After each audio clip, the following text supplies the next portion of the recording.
Welcome to the Comedy Green Room. I'm Henry Cruz, and this is we're going to talk about Chris Rock after the special. One of the conversations I think that people were talking about was his wife and his kids off limits though, because he did talk about his wife a lot. I feel like his wife was part of the whole reason why he did the slap in the first place. So I felt like it was fair game for him to kind of also bring the wife in as well, because the joke is about her, the way she reacted. In fact, the fact that he laughed at the joke first and then he saw her reaction, and then he went up and slapped. I think she's part of the whole thing. So I feel like she was also fair game as well as part of the jokes. And for me, it was like a pressure pot.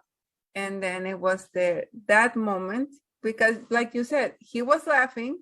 And then there's like a little clip that you can see he looks back and she looks mad. Like, are you not going to do something about this face? That, man, you know very well when your partner gives you that face, you're not going to defend my honor. Mm-hmm. There was so much study that went on in that video. Like, oh, look at the reaction. Like, watching this Zapruder film, just seeing what's the conspiracy there. This actually ties back to the current woke culture of what is actually off limits to joke about. So, for example, if a joke, if something makes some of the audience laugh, and actually a lot of the audience laugh, but it offend another segment of the audience, is that good comedy? Is that still good comedy? Because, like, if you look at a lot of the older comedy, like several years ago, if they're put in today's woke culture, you know, some of the people will still find that really classy and really funny, and some of the people will get really, really offended. So, does that mean those comedy shouldn't exist? Does that mean those comedy isn't worth promoting or isn't worth the spotlight? That's why I think his special called Selective Outrage, I think I never even heard that term, but that's such a good term. Like, I don't know, I've never heard anyone call it that, but I felt like, yo, that's such a good term of where we are today, though. And that kind of just sums up everything you were saying, basically. Some people are going to be outraged and offended, some people are not. So it's like, it's weird, because that's what he does in the special a lot. It's like comparing R. Kelly and Michael Jackson. How come some people are giving Michael Jackson a pass, but not R. Kelly? You know, like, I don't, you know, people are picking and choosing what they want to get outraged about. What I see with comedy going is more support in expression, because here we saw like the comedy community unite and defend the right to say a joke without getting assaulted. So I think that was a win. Like, the community used it to strengthen their bonds and also to remind people that a joke is a joke, and nothing justifies physical violence. What Chris Rock did was encouraging comedians to write about, you know, things that has happened to them in a crafty way, and also going back to the original intention of creating comedy out of, you know, something that could potentially be a painful real life experience and turning it into something hilarious. But I feel like it doesn't mean silencing comedian. It doesn't mean silencing diversity of voices, diversity of opinions. I think, you know, the future of comedy is on a positive trend. I hope it will still, you know, give comedians the freedom to express and create, continue creating arts and continue creating, you know, diverse opinions.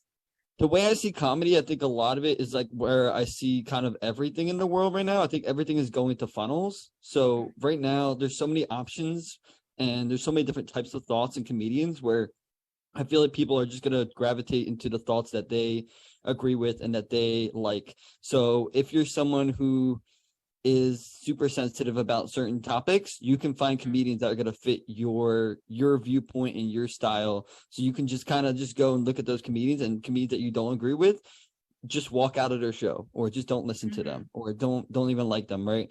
To me, I think every comedian should have their own freedom and their own thought, and there's going to be an audience for every single type of comedian, but I don't think there's a comedian out there that is universally loved by every single person in the entire world.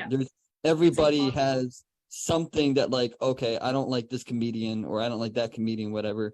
So I think it's just knowing that you're being yourself. There's going to be people who are going to like you, people who are not going to like you. I think that people are trying to get offended. You can do a simple joke about anything. I mean, you'll do a joke about the green room, and someone will say, why are you doing the joke with a green room? Do you have a problem with green rooms? Are you racist? So I honestly don't know. Of course, I don't want to say that it's the racist jokes, the body shaming jokes. Of course, I don't like them, and they're not good. But people need to understand that comedy is about,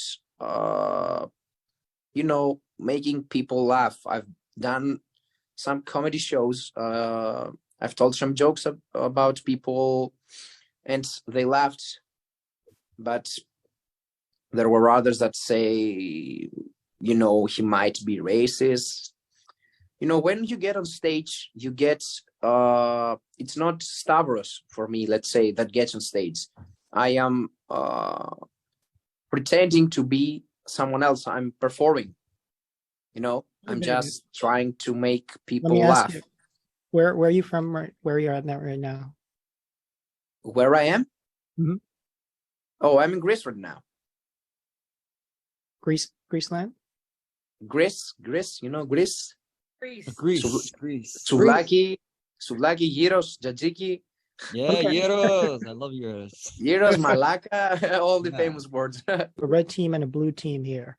Whatever that's my comedy. I don't want to be offended by them. I don't want to know other people's truth.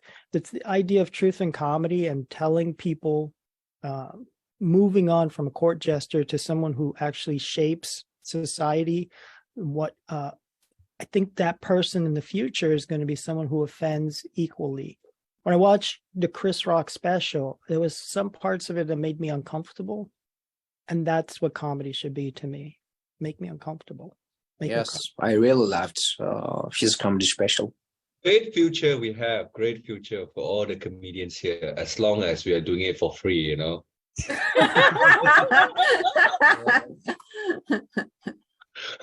right. The other thing is, of course, this is a great future. If like a lot of prime minister position, all these ministers position. I think that both the minimum qualification they must have, they have to be a comedians.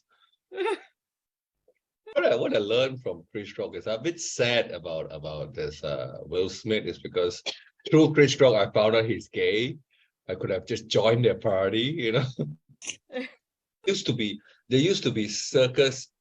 In circus, there's a clown, right? So now there's no more circus. Circus is outdated. So we are the updated clowns.